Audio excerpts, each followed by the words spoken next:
All right, welcome back. Second hour of fantasy sports today here on SportsGrid. If you are not getting enough of George Kurtz, you're going to get a double dose. He'll be back Sunday morning with Joe Pisapia, so make sure you catch that show Sunday morning here on FST. Okay, so we take a look at the American League West. Most people feel that this is a division up for grabs this year. Houston's dominated the division for a long time, but this is clearly not the same looking Houston offense through all those World Series years with Michael Brantley. And, Alex Bregman is now gone, and George Springer has been gone for a few years. It's just a different-looking team, really almost top to bottom, except for the top, which is Jose Altuve, and even that will look different this year because in fantasy, he'll qualify for you in the outfield and at second base. Looks like he's going to start the season at left field. Isaac Paredes comes over. He'll take the place of Bregman at third. Yordan Alvarez, that's a familiar name. He is back. Now, Christian Walker is going to miss it looks like some more time here in spring training. He may have avoided a big injury, but he's definitely iffy on draft day. I don't know, with an oblique. I'm not sure what I would do there, George. Yanier Diaz, great catcher for them. Jeremy Pena, 2 years ago, great. Last year, just okay. Chas McCormick, Jake Myers, also back in the outfield. And they did acquire Brendan Rodgers. Crazy that Brendan Rodgers, former first-round pick, top 5 pick, only signed a minor league deal to go to Houston because I guess his numbers were just so good at Coors and nowhere else. But that could be a late flyer for me. But very clearly, George, not the super potent lookout Correa, Bregman, Springer offense that they've had in the past. And by the way, if Christian Walker is not healthy, oh my gosh, I don't even know that I would make them the favorite in this division. Yeah, I don't think they are the favorite in the division, but I think they'll be there. I think they'll make noise. No Kyle Tucker either, right? They traded him to Chicago. They're a big bat there. Listen, they're going to need Alvarez to stay healthy, all right, and be that big bopper in the middle here. Altuve should do what he normally does here. He will have outfield eligibility, which is nice, but second base is so shallow. I have to assume he's going to be everyone's second baseman, or most people's second baseman there. I do like Christian Walker, but as you said, that's an oblique injury. And although they've told us they're not worried about it, teams don't always tell us the truth here. And oblique, not good. You can take one swing, and then all of a sudden the oblique soreness becomes an oblique tear, and he's out for 2 months here. So I'd be very careful with Christian Walker. That being said, first base is weak. You look at these, the depth of these positions here. It's like 5, 6 first basemen. Then okay, I'll take that guy. After that, it gets very questionable real quick here. Paredes, listen, I like Isaac. I think he'll do some damage here. Will it be Bregman damage? No, but he'll be a solid player here. Sort of a back half fantasy third baseman for you there. Diaz is a fine catcher. Catches weak, it always is, but he'll do some damage. Pena, more of a utility than anything else, and the rest of the guys I'll pass on. As far as McCormick, Rodgers, and Myers here, they're more fill-ins during the season. Someone gets hurt, all right, I got to go with this guy. Or McCormick's the third extra outfielder on your roster, that sort of guy here. But these guys are more pickups during the season here. But the lineup is not what it used to be. It's still not bad, but it's not what it used to be. It's not deep. Once you get past Walker, like I said, Diaz is a fine for a catcher, but it gets very questionable very quick here. They're not going to score. They're not going to be able to give their pitchers the wiggle room that they had in the past here. They're going to need to pitch more than they have. Now, the starting pitching is the one spot, George, that the Astros seem to replace very easily, if that's fair to say. Verlander's gone, and who cares? 1 through 3, George, really strong here. Framber Valdez back for another season. Hunter Brown, always the hot name. But let's be honest, who's the best? Is it Ronel Blanco? This guy's incredible, man. He came out of nowhere last season to have the year that he did. Pitched a shutout last year. Was it a no-hitter too that he threw? I think. Yeah, he threw a no-hitter last year. But this guy is fantastic. I may value him more than anybody else in their starting rotation. Take a look at his numbers last year. Incredible. Arrighetti could be good too. And then Hayden was Nesky at the back end of the rotation. So not really sure about that. But yeah, give me Blanco all day long, man. And I believe Luis Garcia may be back for them this year. He missed all of last year with Tommy John surgery, so a lot to like here. Yeah, this is it's a nice starting five, right? As much as you're in on Blanco, I'm sort of in on Hunter Brown. All right, I think he once again another top prospect. Sort of announced himself last year, and I think he's going to be even better this season. So I like Hunter Brown. Valdez, I might be a little bit down on. Still very draftable. Don't get me wrong here, but I don't think he's that ace that he once was. Here, he's sort of career's picking. He's going along here in his career. He could just drops down a notch or two for me. I'm more interested in Brown because I'll get him in later for a better value than Eamon Valdez. Like Blanco as well. Arrighetti is another guy I also like here. They'll pitch. Right, they'll pitch here. They're gonna have some listen. They're gonna have some bumps. Houston is a hitter's ballpark, especially if you hit the ball down the lines. All right, you get the ball flies out of there. The Crawford boxes in right field, you can hit the ball out too. But I like. Listen, I think Houston's going to be in the wild card mix. I think they'll be in a division mix as well. It's not a strong division, but they're not the team they once were. But their pitching staff, in my mind, is the strength of their team. You mentioned Garcia. We'll see what he becomes. Lance McCullers, remember him? Back of a milk carton. Maybe he figures it out at some point and gets involved in this rotation as well. So there is some depth in this rotation as well as the season rolls along. Yeah, I would agree there. All right, so starting rotation solid. The big move for Houston was saying goodbye to Ryan Presley. He was a part of a lot of those really good teams, George, because I guess it's just like we have Josh Hader. So we're going to use Josh Hader. So where do you have Hader as far as closers go? Because this is like finally a point in our show where we can say, okay, reliable closer, really good closer. Is he 2 off the board? Is he 3? I think Class A is still probably 1 everywhere, right? I think Class A is 1. Probably. I mean, you can make an argument Hader or Devin Williams or the Yankees for 2. Either way, they're the closer I put in tier 1, right? Guys I don't mind having here. Class A, Williams, Hader. Probably putting Edwin Diaz in this group here as well. And that might be it, by the way. I guess maybe Iglesias on Atlanta could be here. He doesn't have the stuff as the other guys, but he's your lockdown closer there. Depends on what you think about Mason Miller with Sacramento. We call them Sacramento Athletics, whatever they are. So, Right. Is that what we call them, the Sacramento Athletics, or are they just the Athletics? Are they the Athletic? Yeah, just the A's. Yeah. They're wearing a Las Vegas patch in their arm, by the way. I did see. We're coming. Yeah, I saw that yesterday. That's weird, but all right, whatever. It's the A's. So maybe Mason Miller belongs on this list as well. But as much as I like Mason Miller, I think he has the stuff to be an ace. I don't know how many saves they're going to get here. I need you to get 30 plus here. I guess Miller could get that. Then everybody else. This is why it's so hard for closer, by the way. And I don't blame anybody who would take Clase at the end of round 4. To get that one guy is a lock here. But if you do that and he gets hurt, not good. Or a Hader, same thing. He gets hurt. Boy, that can be a real bummer real quick here. But Hader is my tier 1, one of the 5-6 guys that's in tier 1. I know you would enjoy this. I'm not saying that it's going to happen. There are some whispers. There are some people who think, George, that maybe the Astros crash this year, like a complete crash, that the winning is over. Too many guys are gone, very heavily reliant on the starting rotation, mixed and matched a little bit on offense. Altuve is older. There are some people who think that the run is done and that Houston may be a 70-something win team this year. I know that's far off from where the win total is this year. But I got to tell you, I don't know that it's going to happen, but I could see it a little bit here. I mean, there's only so many players you can lose through the years and still maintain success.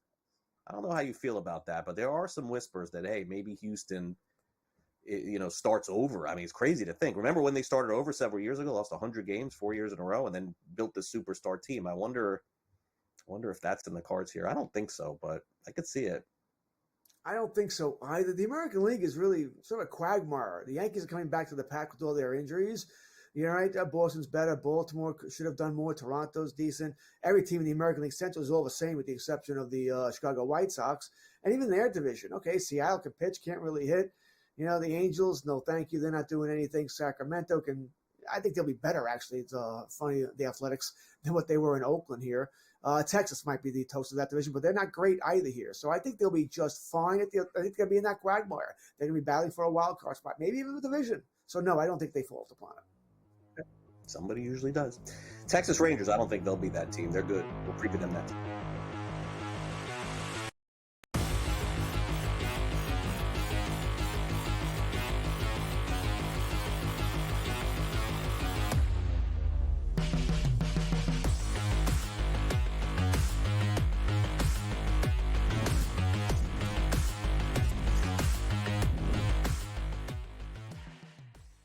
Anyone that's been to a sporting event, the atmosphere before a game, I think Game Time Decisions has that same exact atmosphere.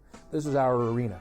This is what we do. There is going to be an energy to game time decisions that you will feel night in and night out. The excitement you get when you lock your bets in, when you're figuring out what you want to do, we can zone in on the biggest games each night. I want this to be the place that people come to before the games start so they feel as ready as possible to lock in their cards. We are going to hit every single one of those markets that you need to know about. We're going to go through every single thing, and I've got a great team behind me that's going to help me get the job done. There is not going to be a better place, I promise you, than Game Time Decisions to get that new information, react to it, and be able to then bet accordingly. We will have everything at our disposal, and we will use that to our advantage.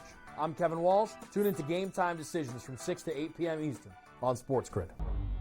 The two guys that can do it all. Too much electricity this morning. This is a good time. We're having a lot of fun. I had to do a triple take. Ka-ching!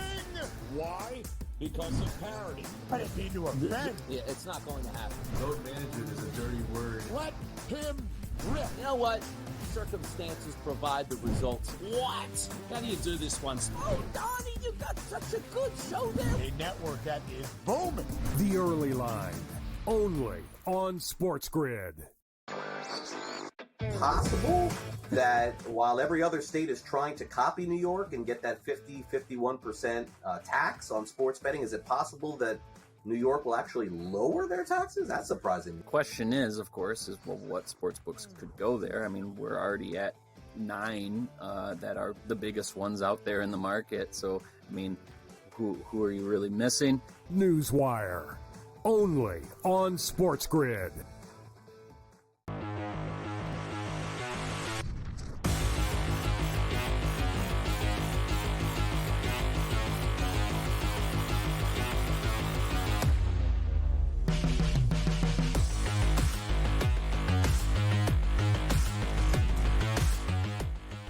All right, welcome back. Fantasy Sports today here on SportsGrid. If you're just joining us, our top story of the day, starting pitcher Garrett Cole, New York Yankees, seeking a second opinion on his elbow. So certainly the first opinion, George, did not go well. I mean, I hate to laugh about it, in fairness. The first opinion did not go well. So that would mean the second opinion. And by the way, stay tuned because Sunday morning, George and Joe Pisapia will have more on this story. But certainly if you're drafting this weekend and you're taking Garrett Cole, you are, pretty silly. Okay, let's talk Texas Rangers baseball here. This is a team on the rise, no question. And, they won a World Series. It was sort of a fluky deal, George. I think that's fair to say. But I think the pullback came last year. I think they're ready to make another step this year. And the lineup is obviously solid here. Wyatt Langford, health notwithstanding, is a superstar in the mix, batting third for them. Jock Peterson. Adolis Garcia has been banged up in the spring. We'll have to see how that pans out. But Simeon, Seager, Langford, Peterson, Garcia, Josh Young, Carter, that's great.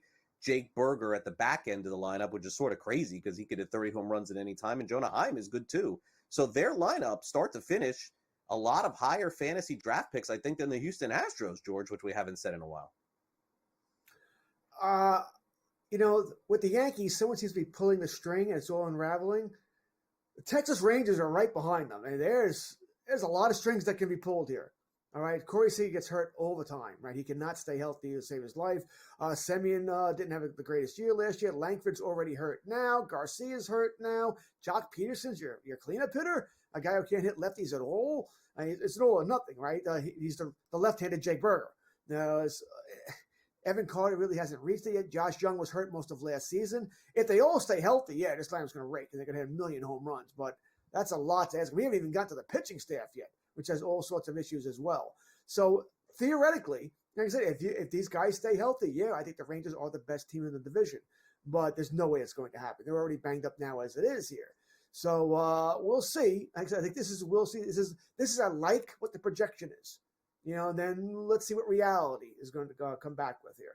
Because like I said, Corey Seager, if you tell me right now he's going to play 130, 140 games, he's a second-round pick.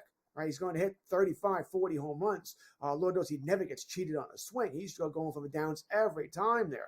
And I am a Simeon believer, especially second base, which is so shallow here. I like their younger players. All right, I like Langford. But like I said, I get very worried, Craig, with Dallas Garcia, who really didn't play well last year. Now he's hurt here. I know it's March 8th. We got 3 weeks. All right, we have 3 weeks here. But you already said it. This weekend and next weekend are all of drafts. So we got to make these decisions now. And I get really worried about some of these offensive players on Texas.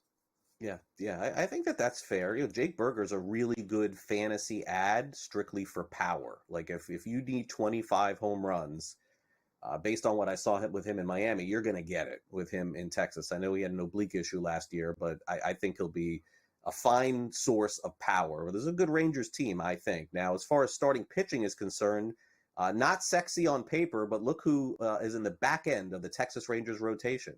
Hey, Jacob deGrom. Wow, is this guy going high in fantasy drafts? And you know what? With all of these pitchers getting hurt already and falling down, Jacob deGrom is getting pushed up. And Jacob deGrom is one of those guys that hasn't stayed healthy in a long time. And now, he is emotional. Last year when he was hurt, or 2 years ago, you could tell he really wants it and he really wants to be back. And if Jacob deGrom, George, if Byron Buxton, we could play the if game so long, but if deGrom makes 25 starts, he's like a second round pick in fantasy. But Nathan Eovaldi, John Gray, they've talked some bullpen maybe with him, Tyler Mahle, Cody Bradford, and there's deGrom on the back end. Boom or bust pick of all in fantasy pitchers, it's deGrom, no question. I mentioned earlier in the show, my home league, I have Garrett Cole. All right, and I had to make a decision on keeping him by last night at midnight. I did not keep him. My choice was either keep Salvador Perez, which you laugh about, but I hate catchers. And Perez is going to hit 25 home runs and plays every damn day. Or Jacob deGrom. And I chose to keep deGrom. I am fully aware. All right, he's not making 25 plus starts. All right, I know that. Listen, if he does, by the way, I'll win this league going away because it means he has a Cy Young year. He's healthy and great. But he's not making that, and I know that. But we start, 9 pitchers. You're going to have a million pitchers on reserve. And I get to keep him around 21. So I had nothing to lose here. Round 21, though, these picks, you move on from these guys anyway at some point during the season if it's not working out. So I kept deGrom. Maybe I get lightning in the bottle. Maybe I don't. But, yeah, this is what I mean. The strings are pulling here. deGrom gets hurt. Eovaldi's been banged up. John Gray's nothing special. He was hurt last year. Mahle is coming back off Tommy John surgery from 2 years ago, right? Bradford, okay, yippee. They got the youngsters, right? Kumar Rocker and Jack Leiter. These Jack Leiter. Top prospects, yeah. Right? And they say Leiter looks better, right? His fastball is not being hit 400 feet anymore. So we'll see what they can get from these guys. So there's some depth there or some upside there, but it's a lot to ask for. Like I said, I made a joke. The Yankees, someone's pulling the string on the Yankees. The Rangers, it wouldn't take all that much to pull that string as well and see this all come unraveling due to injuries here. There's a lot of, boy, we better hope everybody stays healthy and it all comes together on offense and in the pitching staff. I think that's a lot to ask for. I would agree. Bradford is, as you see there, penciled in to the rotation, although I haven't used a pencil in years. So there's a possibility that Leiter, Rocker, someone else has that spot. I mean, he was okay for them last year, but the sexier names are the young guys there. And closer-wise, unfortunately, again, another one of those teams, I feel like we say it a lot, George, Chris Martin, I guess. Like, I don't know, man. Like, the Rangers do not seem to have a bona fide ninth-inning guy going into the season. This would be another pass team for me, unless you want to take a guess at this. They just don't have, I don't think, any reliability back there. No, once again, Martin, Garcia, I mean, it's ugly, which is annoying because I think they are going to win, 85 games, which is going to get a lot of saves here. It's the Diamondbacks all over again. Good team, going to get your wins, but you don't have a closer you can rely on. Maybe one shakes out in May when you finally can figure out, this is their close. This is the guy we can go with here. Doesn't help us at draft time, though. That's why saves are so. This is why I said I don't knock anybody who drafts saves early. If you want to get your Clase, get your Williams, get your Hader, I understand it. You want one guy, and then we'll try and piece together with the rest. All right, let's take a quick break here on the show. Another team that's been hit by the injury bug to this great rotation of the Seattle Mariners. How will they, fare this season, and will you even take George Kirby at this point, given his injury update? We'll have an update for you next on The Look.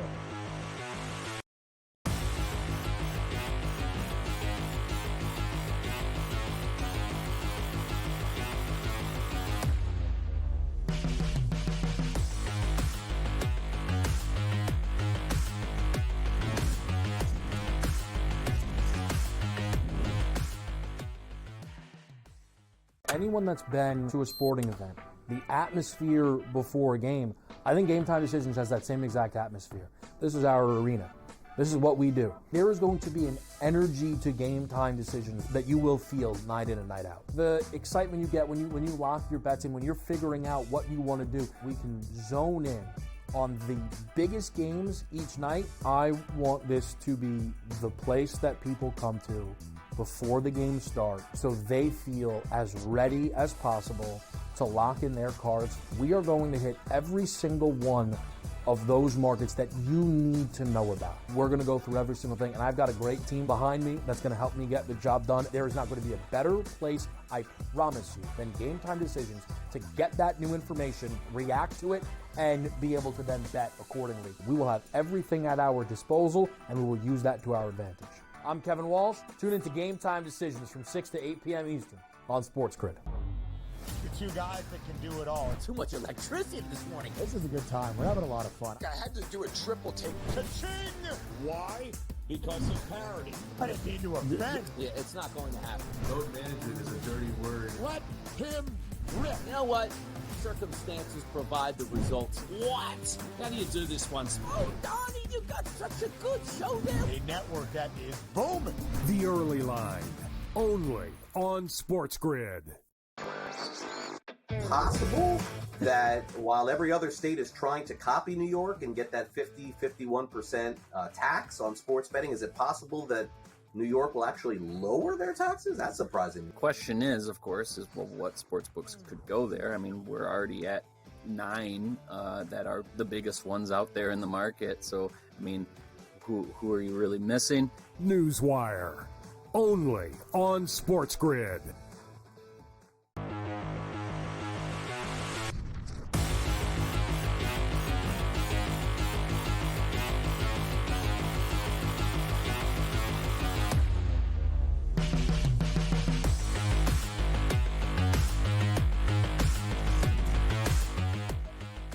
The strength of the Seattle Mariners in fantasy is their starting pitching. We'll get to that in just a minute. First, let's take a look at their offensive lineup going into the season with, yes, Victor Robles, the former one-time hot prospect with the Washington Nationals, sort of reinvented himself and now all of a sudden figured it out. Didn't see that one coming.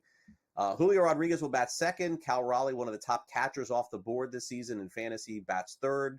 Then you have a Rosa Reyna, Luke Raley, Mitch Haniger, J.P. Crawford, Jorge Polanco, Dylan Moore. And so Seattle's offense, I know the former Mariner, brief Mariner, I guess, Justin Turner took some pot shots there at the Mariners saying they didn't do enough, George. They should have added something here or there. But, you know, I mean, not to defend the Mariners and to go at Turner here, but this feels like every team in baseball, like, didn't do enough. Like, their team, no teams feel like they did enough except the Dodgers and the Yankees and the Phillies and the Mets, you know. And so Seattle will roll this out there. Who do you like in their lineup to start the season? Can I just be silent? That's it? I mean, listen, of course I like Julio Rodriguez, but generally he's the guy you don't want to draft that you want to trade for in June, right? Because that's when he starts to hit and really beat Julio Rodriguez. Cal Raleigh, catcher, fine, but, you know, it's catcher. You know, he's not going to play every day. He's going to take Sundays off, like they all do here. This lineup is bad. I mean, Rosarina fell off the planet last season. He just didn't hit. It doesn't help any that he went from Tampa, which, you know, that's a pitcher's ballpark, and Seattle's another pitcher's ballpark. Yeah, but he didn't hit at all here, and there's nobody else. Crawford is a utility. Polanco, you know, once again, is more of a corner infielder. It's just, I think Turner's right, by the way. I mean, I've been bitching about the Mariners for a couple of years. I thought they needed to add probably 2 bats before last season because they lost Hernandez, and they needed to add one anyway, and they didn't do anything. And it's a shame because that pitching staff is good. You know, we'll talk about Kirby in a second here, but with Castillo, Wu, Gilbert, Miller, Kirby, I mean, it's really, really good here, but you didn't add the hitting. You didn't help out the team here. You can't win every game 3-2. You know, it's not possible. It's not probable. Yeah. So yeah, I've been disappointed with the Mariners and not adding, not going for it, you know, not getting that hitter. I really thought Alonso would have been perfect for this team, you know, get that right-handed big bopper bat in there, you know, but Pete probably didn't want to go there anyway. He didn't want to go to Toronto. So I doubt he wanted to go to Seattle here. But yeah, I've been disappointed, Greg, that they haven't added. I think they need 2 bats, not 1. I think they need 2.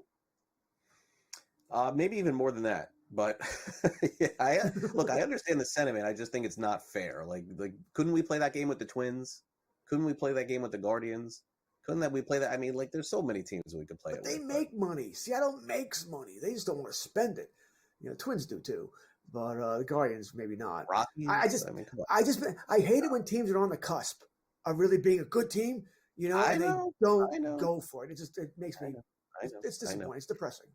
All right, so the strength of this rotation is no longer, because probably still strong. They'll just move up Bryce Miller and Brian Wu, but George Kirby, without question, is a major red flag player going into fantasy. And people watching, what do you mean red flag? We know he's going on the IL. Okay, so let me make it perfectly clear. Shoulder inflammation starting the season on IL for George Kirby is a player that should not be on your radar, because that means April is gone.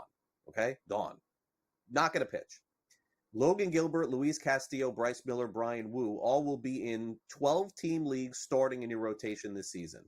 But you can't just eliminate Kirby from this rotation and think it's not going to be affected, George. Like, that's a huge loss and a really good pitcher. Kirby was sort of a dark horse for me for Cy Young. I really thought he could be that guy this year. But obviously not going to happen. I'm going to try and be a little bit of an optimist here, which I know is something I generally don't. I'm not, but he did want to pitch through this. And the team said no. And good for the team. Let's be precautious. That being said, I think you're right. By the way, April's done. They got he's going to be shut down for a couple weeks, and they got to ramp him back up. So even in a perfect scenario, April's done. And that's asking a lot here. So he's I'm not drafting him. I'm not in a redraft league. Keeper league, a dynasty league, a little different here, but in a redraft league, I'm staying away. It's still a good rotation though. Okay, with Castillo, with Gilbert, Miller, Wu. It's still a really good rotation. Hancock's likely taking over for Kirby here. He's all right, too. The problem is no margin for error, because you need to win games 3-2. Once again, they don't have the hitting to overcome this. And one more injury, you're toast. It also means, by the way, that you can't trade Castillo, or unlikely to trade Castillo or somebody else for a hitter. So it's a domino effect here. Yeah, I think so, too. Andres Munoz will close games. Pretty reliable closer. I like George's tiers. He's probably a tier 2, tier 3 guy, I think, for me as well. All right, we'll be back with more FST. Don't go away.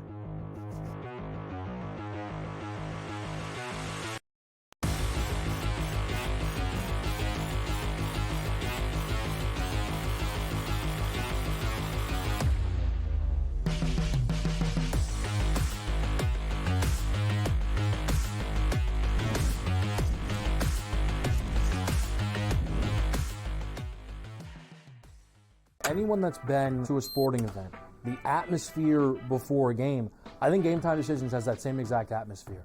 This is our arena.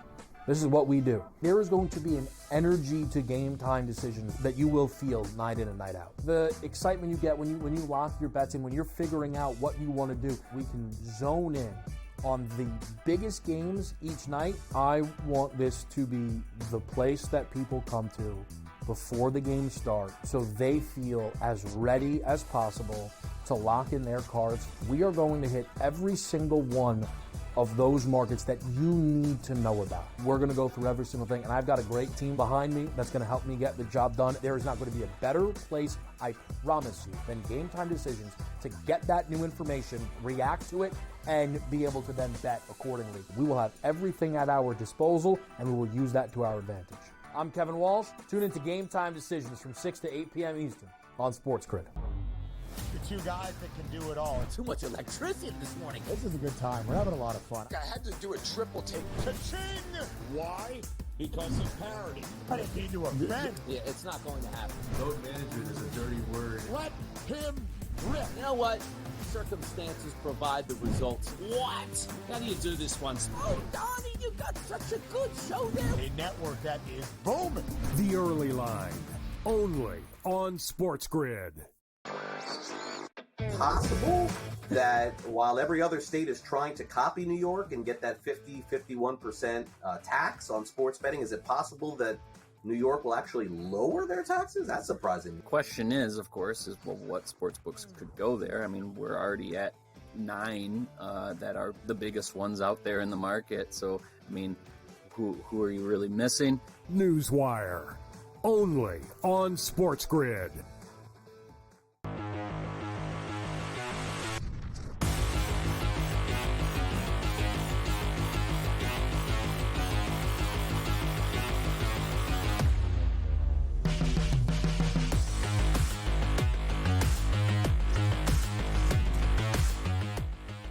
A new era of A's baseball begins this season in Sacramento, California. They'll play there in 2025, in 2026, I believe 2027, maybe too. So. I think 2028.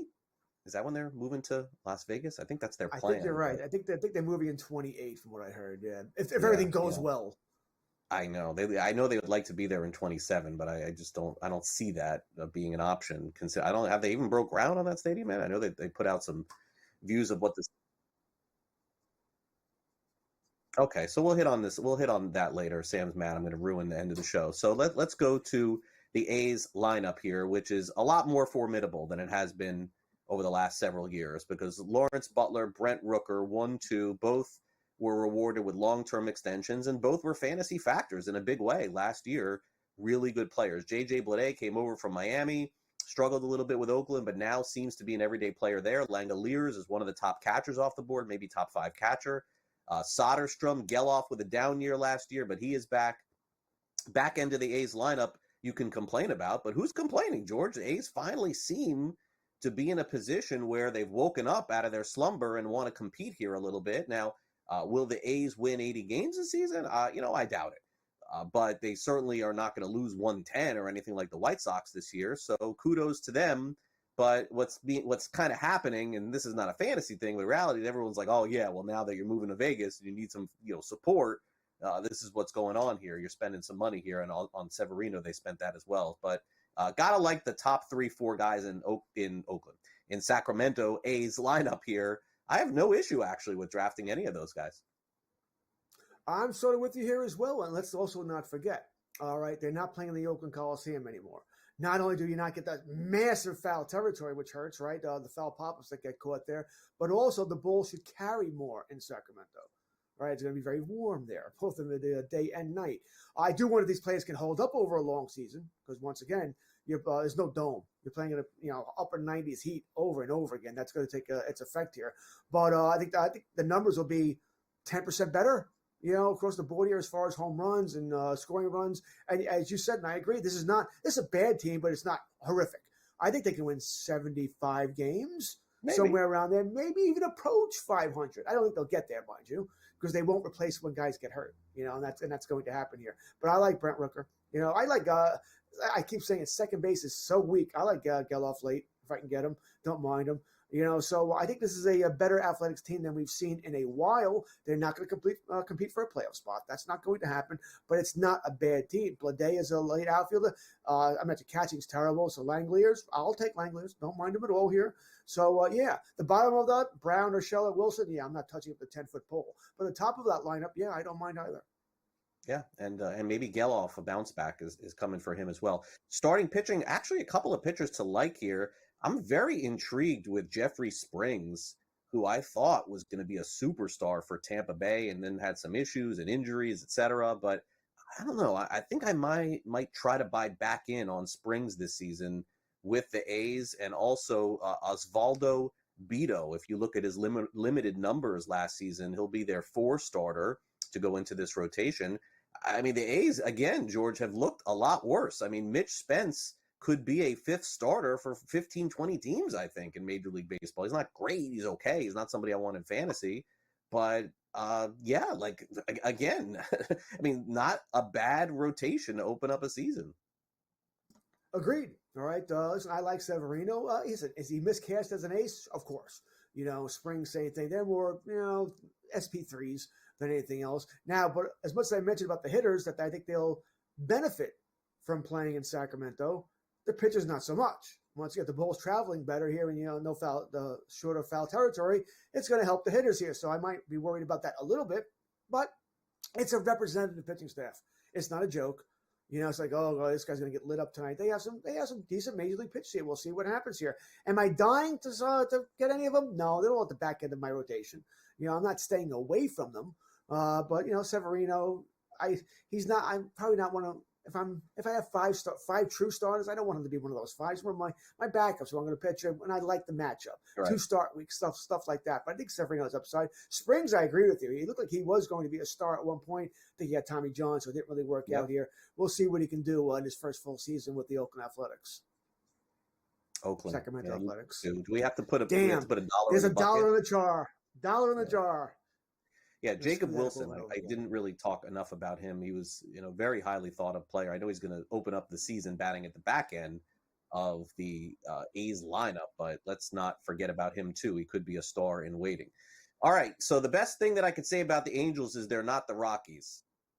But beyond that, I mean, again, another team. They do well. They're in a good market. A lot of people go to the games, but they just can't get out of their own way. And I don't know that this season's going to be any different. The good news is Mike Trout is back. They'll play him in right or in left, and that'll try to keep him healthy. They got Soler there. He's had a nice spring. He's going to hit some home runs. Yohan Moncada, no thanks. Ohapi's okay. Yeah, sorry, but just so many things are gonna have to go right for the Angels to even compete. But yet they give out some wacky contracts, George, every year to some players. You're just like, what are they doing here? This year, I believe it was Kenley Jansen they gave the money to. Like that's really where you needed to get better. I don't even want to look at this rotation yet. So fantasy-wise, you take your shot on Trout. This is the lowest he'll ever go in fantasy baseball this season. Beyond that, George, who are the players that you're like, okay, I'd like to take a chance on this player on the Angels? I don't see a lot. Where would you feel comfortable drafting Trout? Yeah. Third? That's the first thing that came to my head was, okay, third. And I don't think it's comfortable. I think third is where he's going to go. I'm probably more comfortable in the fourth. Another question. How many games are you penciling Trout in for? What's your over-under? 100? I was going to give a little higher than that. So a little bit, I was thinking 110, 120. Sam in our ear saying he was going to go lower, but that lets you know. Anybody who thinks Trout's playing 140 plus, you're smoking the good stuff. All right. It's just not going to happen. You can't keep doing that. Yeah. I think Trout is the person, Craig, where if I draft Trout, that probably means I can't draft anybody else like him. Because I can't bank on him to play 140. He's gonna have an injury sooner or later here. So it happens. You mentioned who else? Listen, Soler as a DH, fine. He's gonna hit 30 plus home runs here. I hope, yes, because catcher is weak here. I don't mind getting hit left if I wait forever on catcher, which I generally do. And by the way, any leagues that are still playing where you start 2 catchers, stop it. Enough. All right, please start one. I can make it argument, don't even start any and just play flex. But if I wait forever on catcher, which in a lot of leagues I do, Craig, because I don't care. They all get hurt. They get a crouch. They get hot. I hate it. Hate catchers. But Hope could be somebody I don't mind getting late. Joe Adele. Once again, I kind of wonder if he can do it over a full season here. So maybe as a reserve outfielder on my bench, fine. I'm finding excuses to put these guys. Let's not forget, by the way, Zach Neto. He's going to start the season on IL. Yeah, might be a nice stash. Yeah. He might be a nice stash. Yeah, that could be. That people I like that about. idea. How about the idea of the pitching? Yeah. Name me the starting pitcher. Name me one starting pitcher on the Angels. It's not easy. I could do it because I have a graphic. That's it. UC Kikuchi, Jose Soriano, Tyler Anderson, Kyle Hendricks, and Reed Detmers. Bad. I will draft Jensen, though. Jensen's a tier 2. They overpaid for him, but he's going to get 30 saves. You're bolder than me, man. You got to draft some of these guys. We have so many teams that don't have 18 closers. At least with the Angels, I know they have one. Is he going to be healthy all year? Probably not, but they have how many teams in the last 3 years? 4? 5? He's nothing special anymore. He's one of the best closers in the last 15, 20 years. I get that, but not the last 2 or 3. Tier 2. I'll take him. Are they going to sign Kimbrel next? Craig Kimbrel? Buy or sell coming up next.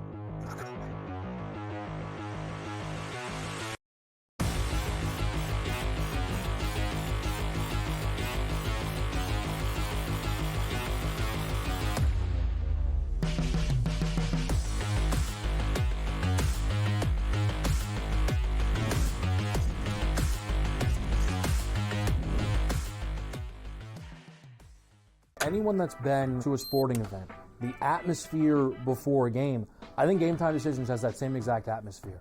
This is our arena. This is what we do. There is going to be an energy to Game Time Decisions that you will feel night in and night out. The excitement you get when you lock your bets in, when you're figuring out what you want to do, we can zone in on the biggest games each night. I want this to be the place that people come to before the games start so they feel as ready as possible to lock in their cards. We are going to hit every single one of those markets that you need to know about. We're going to go through every single thing, and I've got a great team behind me that's going to help me get the job done. There is not going to be a better place, I promise you, than Game Time Decisions to get that new information, react to it, and be able to then bet accordingly. We will have everything at our disposal, and we will use that to our advantage. I'm Kevin Walsh. Tune into Game Time Decisions from 6 to 8 p.m. Eastern on SportsGrid. The two guys that can do it all. Too much electricity this morning. This is a good time. We're having a lot of fun. I had to do a triple take. Ka-ching! Why? Because of parity. I didn't mean to offend. Yeah, it's not going to happen. Load management is a dirty word. Let him rip. You know what? Circumstances provide the results. What? How do you do this one? Oh, Donnie, you got such a good show there. A network that is booming. The Early Line, only on SportsGrid. Possible that while every other state is trying to copy New York and get that 51% tax on sports betting, is it possible that New York will actually lower their taxes? That's surprising. The question is, of course, is well, what sports books could go there? I mean, we're already at 9 that are the biggest ones out there in the market. So, I mean, who are you really missing? Newswire, only on SportsGrid.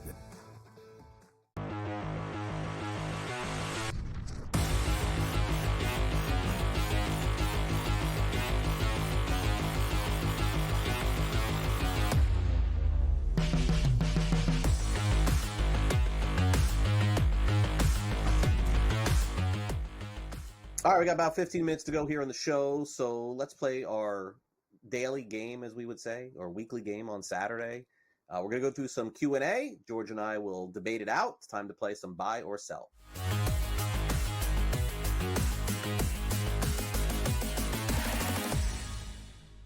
All right, let's start off. Our National League West preview concludes with a discussion on the Dodgers and the National League West. Let's start off with their season win total, which is as high as I can ever remember a season win total being. Let's go buy or sell, George. The Dodgers will win 110 games or more, I should say, this season, because landing on 110 is definitely a sell. So let's say 110 or more this season. So 110 and 52 or better. Yeah, there are some who believe the Dodgers will set the record this year, right? Was it 117 wins in a season sets the record? They certainly can. All right, you and I already went over. I mean, that pitching staff, they could throw. They have 8, 9 starters. So even if they have a rash of injuries like they had last year, they'll be just fine here. The offense should cook. They can hit. I think they're certainly capable. I think it could happen here. I also think in September, though, once they're getting ready for the playoffs, wins won't be as important for them. All right, I think they win the division pretty easily. They'll have the number 1 seed here. It's all about October winning another World Series here. So I'm going to sell this. All right, I have taken the over 103.5. So I guess I'm banking that they'll win between 104 and 109 games this season for the Dodgers here. Winning 110 stuff. I mean, you're winning you're winning every series, 2 of every 3. All right, so I'm going to say I'll take the under here, under 110. Sort of just saying they're going to win a ton of games, but not 100, not 110, 111. No. Yeah, I'll take the over. I would bet over if I had to on the Dodgers. I don't play in the lower or higher markets ever. I'm more of a middle market guy when it comes to this stuff. But I think that I will go over here. I'll go with like 111, 112 games. I could see that easily in 50. The only problem is what happens in September. But I think the difference this year is that, look, you could have Ohtani at the end of the season. You could have Kershaw at the end of the season, and usually you get them at the beginning of the season. So I think their late season surge could be legit, and I will buy this for the Dodgers this season, winning 110 games or more. All right, now in the National League West, we certainly have a minimum of 3 teams that are going to fight it out to make the postseason. We have the Dodgers, who would seem to be a postseason lock. You have the Diamondbacks, you have the Padres, and maybe you feel the Giants could potentially make the postseason too. Rockies are not going to make it. George, buy or sell? 3 National League West teams will make the postseason this year. Breaking news from Craig Mish: Rockies not making the playoffs. The Rockies might lose 110 plus. They're certainly not making the playoffs there. All right, let's discount the National League Central. I think the only team making the playoffs there is whoever wins that division: Cubs, Reds, whoever it might be there. All right, so we got 3 wild card teams: Braves, Phillies, Mets. All right, I think they'll be in contention. Want to win the division. Then you go to the West here, and you go the teams. I don't think the Giants make it either, by the way. So I think it is Dodgers win the division, Diamondbacks, and the Padres. So Diamondbacks, Padres. Let's give the division to the Phillies, Mets, Braves. One doesn't make it. I'm gonna buy this. I'm gonna buy it. I'm in on Arizona. I think they're one of the teams. San Diego, I like San Diego. I do worry if they'll make additions during the season with the ownership issues here that they need to make. I also wonder if they'll trade Dylan Cease. I wonder if they'll trade Michael King. Because I said earlier, Michael King, free agent. They may not want to pay him what his going rate's going to be, and they may not want to lose him for nothing, especially since they acquired him in the Juan Soto trade, one of the players from the Yankees there. So I'm going to buy this, though. All right. I'll say that I guess even the Braves, because they don't have Acuna, they don't have Strider to start the season. Maybe Sale's not the Sale he was from last year. I think we heard of Ronaldo Lopez. His velocity is down as well, so maybe there's an injury there that we don't know about. This is what we heard. I don't know for sure. All right, so don't let anybody go bananas on that. So I'm going to buy. I'm going to say yes. 3 teams will make it from the National League West. Okay. I'm going to play the no's, and then I'll play the yeses. So the Rockies are a no. This just in. The Giants are a no. And I am going to say the Padres are a no this year. I don't think they did enough.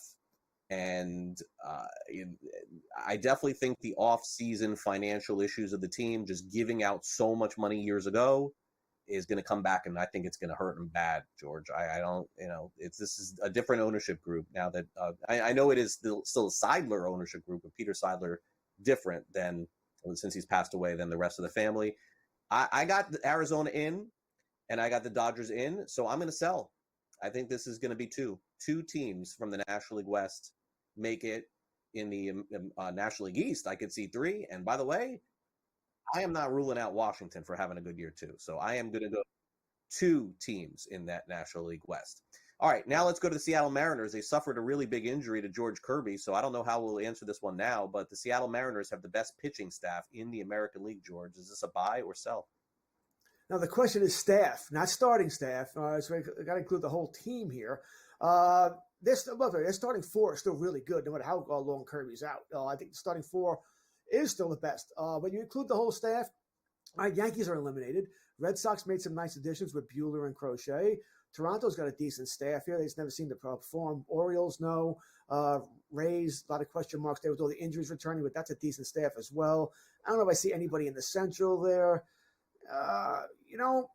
Bullpen notwithstanding, I think I might still buy this. Craig. And I don't know if Kirby's going to be out long term. I just don't think for sure he pitches in April, and we'll see where we go from there. So I am still going to buy this because I can't think of a better one off the top of my head. Yeah, Detroit has the best pitcher. Is Job the second best pitcher on their team? Like, if he is, that one too makes better. Staff. Their back end bullpen's good too. I gotta sell this without Kirby. It's just a game changer for me. I'm selling. With Kirby, yes. Without him, no. Kirby is one of their 3 pitchers. He's not there. Finally, Brent Rooker, 42 or more home runs this season. Buy or sell? Buy. Bull's going to travel more in Sacramento. He might have done it anyway in Oakland, but Bull's going to travel more. Buy. 42. That's betting on health. Sell. 35, 34 home runs for Brent Rooker. We'll be back to wrap it up next. Don't go away.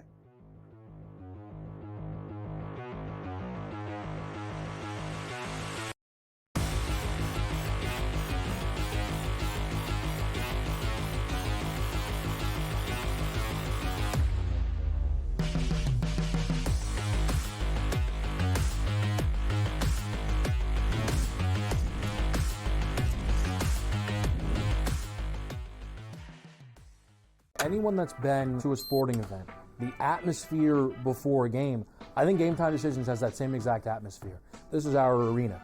This is what we do. There is going to be an energy to Game Time Decisions that you will feel night in and night out. The excitement you get when you lock your bets in, when you're figuring out what you want to do, we can zone in on the biggest games each night. I want this to be the place that people come to before the games start so they feel as ready as possible to lock in their cards. We are going to hit every single one of those markets that you need to know about. We're going to go through every single thing, and I've got a great team behind me that's going to help me get the job done. There is not going to be a better place, I promise you, than Game Time Decisions to get that new information, react to it, and be able to then bet accordingly. We will have everything at our disposal, and we will use that to our advantage.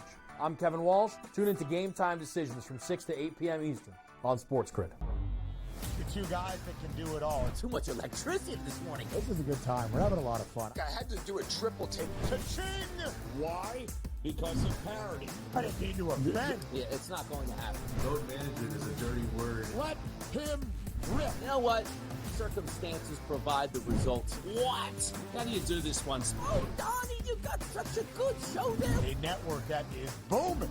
The Early Line, only on SportsGrid. Possible that while every other state is trying to copy New York and get that 51% tax on sports betting, is it possible that New York will actually lower their taxes? That's surprising. The question is, of course, is well, what sportsbooks could go there? I mean, we're already at 9 that are the biggest ones out there in the market. So, I mean, who are you really missing? Newswire, only on SportsGrid.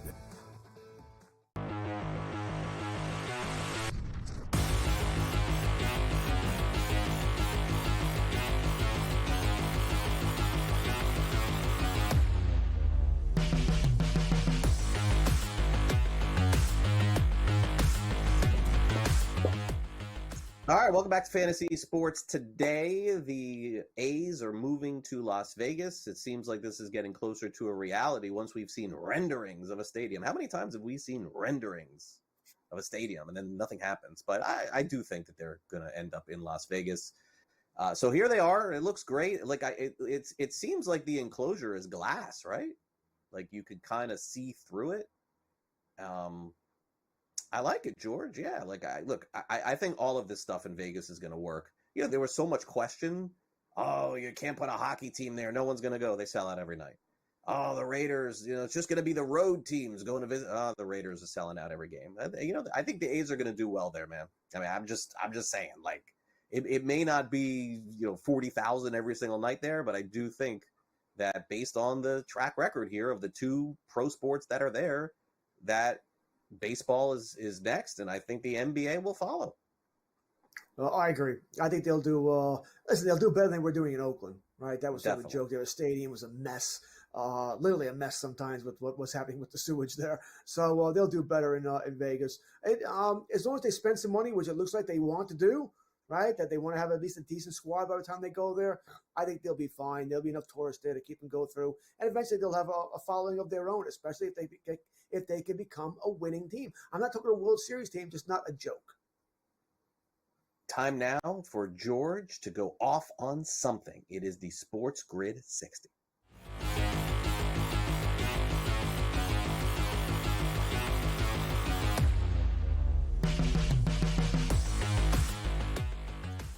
Craig, I was actually a happy guy. For like 5 minutes Thursday night, the New York Islanders, they traded Brock Nelson. They got some draft picks back, got a decent player back, and then everything's gone to hell since then. All right, we followed up this morning what you talked about, the lead story here, Garrett Cole. All right, he's he's undergoing tests and stuff like that. Then we find out during the show that apparently he's seeking a second opinion. And as Craig already mentioned here, and I completely agree with, second opinion means first opinion didn't go well. And it's probably, he's been told, well, guess what? You have a tear in that elbow, buddy boy, and it's Tommy John time.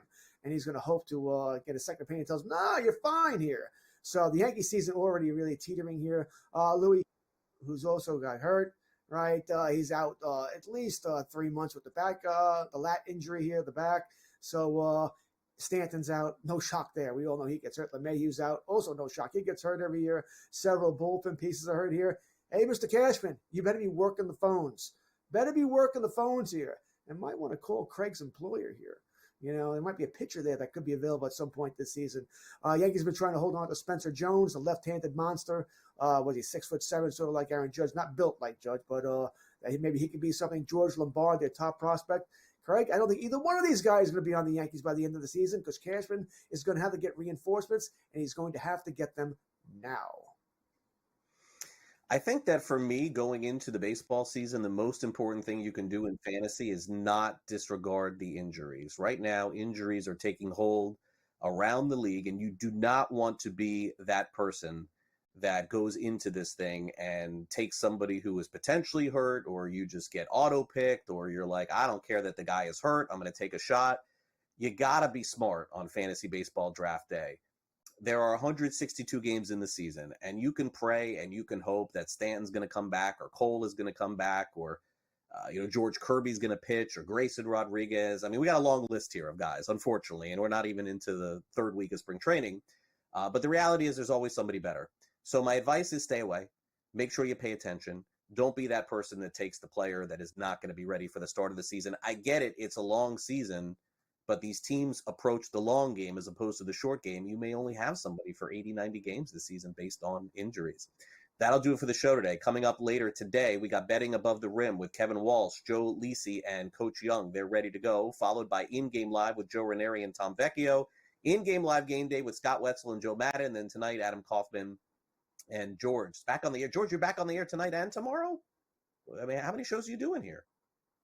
Well, you may be breaking news to me. As far as I know, I'm not on tonight. That's yes.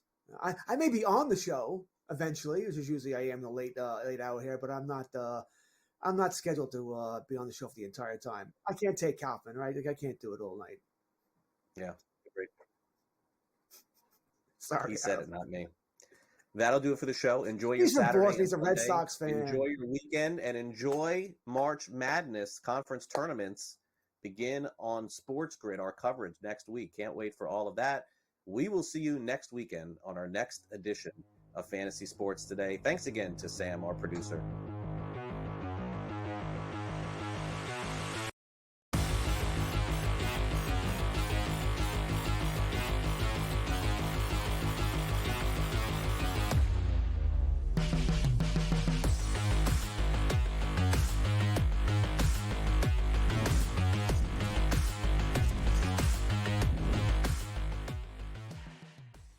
Anyone that's been to a sporting...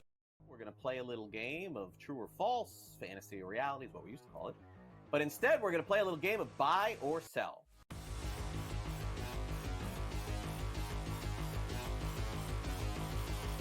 Rafael Devers had a press conference and basically said, I ain't moving off third base. I'm a third baseman. I won't play DH. I won't play anywhere else. Alex Bregman was just signed, so how's this going to work out? Buy or sell, George? Devers will start more games at third than Bregman this season. Is that a buy or sell? Yeah, Devers is a horrific third baseman. All right, he's bad. I think he ranks dead last in the league here. I think Cora is going to talk to Devers. Apparently, they are close. He just, listen, you got to move, buddy. I'm sorry. You got to move. We're a better team with Bregman at third. I think he's dug in here, man. I don't know. I know that there was a report a few days ago that they were talking about it and, sort of working things out, but I think in the end, cooler heads will prevail, but I don't know when that's going to be. I'm going to buy this. I'm going to say that Devers starts like 90 games at third base this season. And I think that'll probably be the compromise here. I think that Bregman will start some, Devers will start some. Bregman's still a Gold Glove third baseman at this stage of his career. It doesn't really add up. The other thing that happened is over the course of Big Papi's career, he moved off first base, he went to DH, and Big Papi was Devers, right? I mean, pretty similar in stature there, but Devers just seems to be really dug in on this. I think if it was going to happen, George, we would know by now, and it hasn't. We just heard that it may. So I am going to buy. I don't think Devers plays 150 at third base or even 140 or anything like that, but I do think he plays more than Bregman at third. I think that they have a compromise where they play both. Fantasy Sports Today, only on SportsGrid.